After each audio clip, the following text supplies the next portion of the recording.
Merci, Monsieur le Président. Voilà une fois de plus que nous discutons d'un texte inutile. Une proposition de résolution relative au 60e anniversaire de la fin de la guerre de Corée.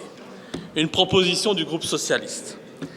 Les travailleurs belges, ceux qui perdent leur emploi à cause de l'Europe et de la politique de notre gouvernement, seront heureux de constater à quoi les députés socialistes passent leur temps au lieu de tenter de respecter leurs éternelles promesses électorales entre 2 repas 4 étoiles et quelques bouteilles de champagne descendues aux frais du contribuable dans les travées du Parlement. Ah, si les citoyens pouvaient parcourir les couloirs de la maison des parlementaires, il serait bien étonné de voir à quoi les élus passent leur temps et dépensent l'argent de l'État, l'argent des contribuables. Enfin bon, on a bien eu une proposition de loi du CDH, on voit bien CDH, personne, une proposition du CDH visant à interdire les cigarettes en chocolat, alors on peut s'attendre à tout des élus de ce Parlement. Parlons donc d'inutilité au lieu de nous intéresser aux vrais problèmes. Mais bon, c'est vrai, c'est plus simple, et au moins, en parlant de stupidité, ça ne dérange pas les Bilderberg et compagnie, n'est-ce pas, madame? Vous êtes en forme aujourd'hui. C'est bien, mais c'est bien. C'est bien. Donc vous confirmez que la proposition est inutile et stupide. Mais c'est bien, madame Collings, c'est bien.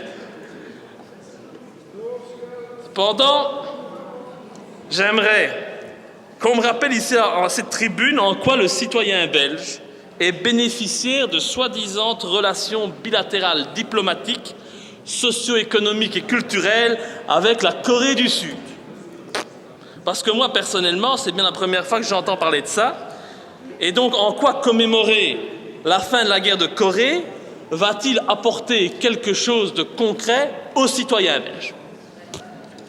Derrière cette guerre de Corée, une guerre des Nations Unies, une organisation terroriste, sous commandement américain, le contraire m'aurait étonné, ils sont toujours prêts à aller en guerre, se cachaient des intérêts financiers et économiques, comme c'est le cas de presque toutes les guerres, qui, une fois de plus, n'ont profité à personne, si ce n'est à aider les multinationales coréennes à pénétrer le marché en nous inondant de leurs produits manufacturés. Troquer la vie de nos soldats contre quelques marchés juteux qui ne profitent qu'à quelques actionnaires et à nos politicas qui peuvent séjourner aux frais de la princesse à Séoul pour toucher leur enveloppe pour leur travail accompli, est-ce un événement à commémorer? Je m'étonne d'ailleurs que le groupe socialiste n'ait pas organisé un voyage à Séoul pour quelques parlementaires de la majorité, évidemment, triés sur le volet. En 2010, Yves Le Terme, notre ancien Premier ministre, tant épris d'amour de notre pays qui confond la Brabançonne avec la Marseillaise, s'est rendu en voyage officiel, lui, en Corée du Sud.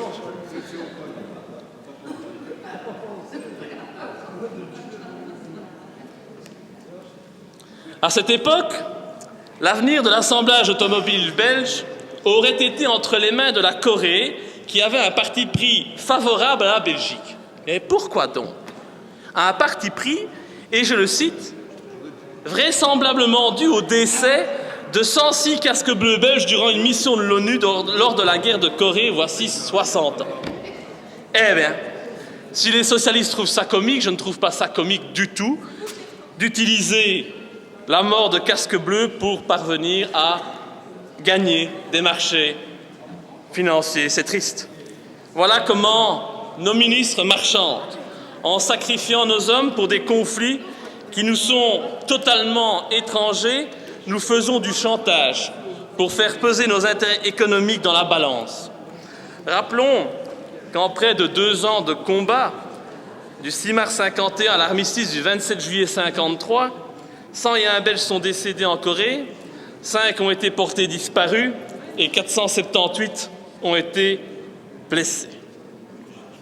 Quelles conclusions pouvons-nous en tirer? C'est simple. Aucun Belge, je dis bien aucun Belge, n'est sorti gagnant de cette guerre. Mais nos ministres prétendent avoir accompli leur mission. Rappelons également que le président sud-coréen sortant, Lee Myung-bak, avec qui le terme a négocié en 2010, était un ancien CIO de la compagnie automobile Hyundai. Les collusions entre le monde politique et économique ne sont plus à démontrer tant elles crèvent les yeux. Comme l'actuel président mexicain d'ailleurs, ancien président de Coca-Cola Mexique, ce Coca-Cola qui empoisonne nos enfants dès le plus jeune âge.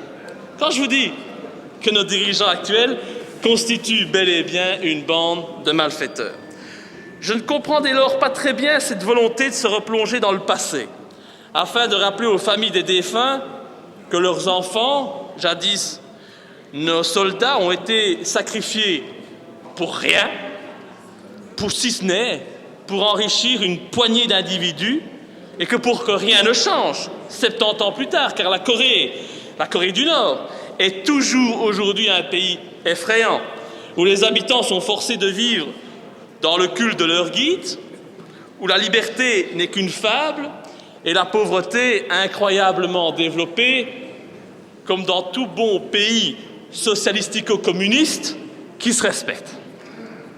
Un régime orwellien qui nous pend d'ailleurs au nez, je tiens à le dire aux citoyens belges, au rythme où nos libertés reculent à grands pas chez nous grâce à nos dirigeants actuels.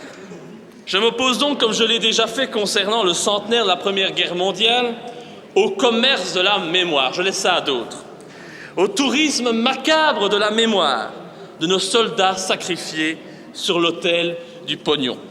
Je rappelle à mes concitoyens que nos parlements ont engagé des centaines de milliers d'euros, préférant commémorer des souffrances vieilles d'une centaine d'années au lieu d'allouer ces sommes à l'aide aux personnes en situation de précarité. Quand on sait que des Belges vivent aujourd'hui sans chauffage, que certains doivent se débrouiller parfois avec moins de 500 € par mois pour survivre, que des personnes âgées sont abandonnées dans le dénuement le plus total, que de plus en plus de jeunes se retrouvent à la rue, il y a de quoi se révolter.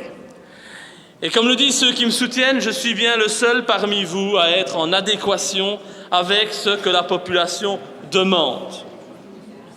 Et d'ailleurs, il est comique de voir à quel point vous me méprisez, à tel point vous méprisez la population. Et donc j'ai décidé d'être le marqueur du glissement de régime que nous observons, en prouvant à la population que la liberté, l'éthique, la morale, la démocratie ne sont plus aujourd'hui que des leurres, des fables, et que vous n'êtes que les collabos de ce système inhumain et pourri qui, chaque jour, s'enfonce un peu plus dans son incohérence et son immoralité. Votre silence complice, vos intérêts égoïstes et pour certains inavouables auront raison de vous. Je voterai donc contre cette proposition de résolution, car vu la situation de précarité de certains Belges, vu la détérioration de notre qualité de vie, la diminution flagrante de notre pouvoir d'achat et le recul permanent de nos acquis sociaux, j'estime que nous n'avons pas un seul euro à dépenser pour commémorer une guerre à laquelle nous n'aurions jamais dû participer. Et un conseil, si vous trouvez que nous avons trop d'argent, si certains partis politiques ont trop d'argent sur leur compte, comme le Parti socialiste avec ses 12 millions d'euros de patrimoine, si le gouvernement a de l'argent à gaspiller, je vous donne un conseil très simple. Offrez-le au peuple, offrez-le aux citoyens belges. Je peux vous certifier qu'ils en ont grandement besoin. La discussion générale est close. Il y a un amendement de Mme Pontier.